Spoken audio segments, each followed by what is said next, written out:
Now we discuss interjection. خوشی، غم، حیرت یا خوف وغیرہ کے اظہار کے لیے ہماری زبان سے بے ساختہ کوئی آواز یا لفظ نکلتا ہے جو ہمارے جذبات کا اظہار کرتا ہے، اسے انٹرجیکشن کہتے ہیں۔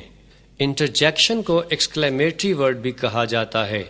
انگریزی میں انٹرجیکشن کی تعریف یوں کرتے ہیں: A word or a sound which expresses some sudden feeling of joy, sorrow, wonder or fear, etc.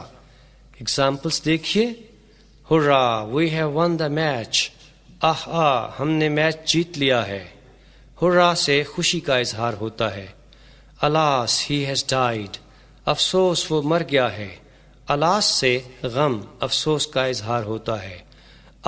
What a dark night. کتنی تاریک رات ہے۔ سے خوف کا اظہار ہوتا ہے۔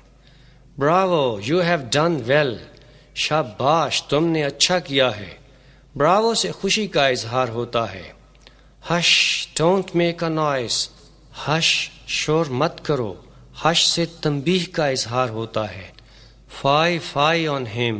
افسوس، افسوس اس پر۔ Fie سے افسوس کا اظہار ہوتا ہے۔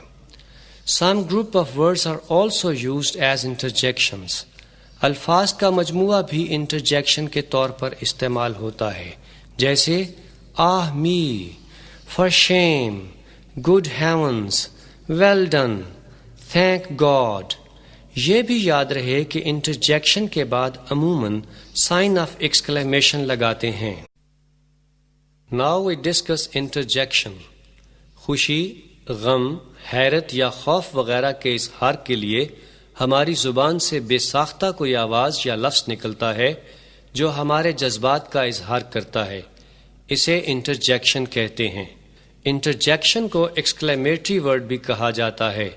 انگریزی میں انٹرجیکشن کی تعریف یوں کرتے ہیں: A word or a sound which expresses some sudden feeling of joy, sorrow, wonder or fear, etc. Examples دیکھیے: Hurrah! We have won the match. ہم نے میچ جیت لیا ہے۔ Hurrah سے خوشی کا اظہار ہوتا ہے۔ Alas! He has died. افسوس وہ مر گیا ہے۔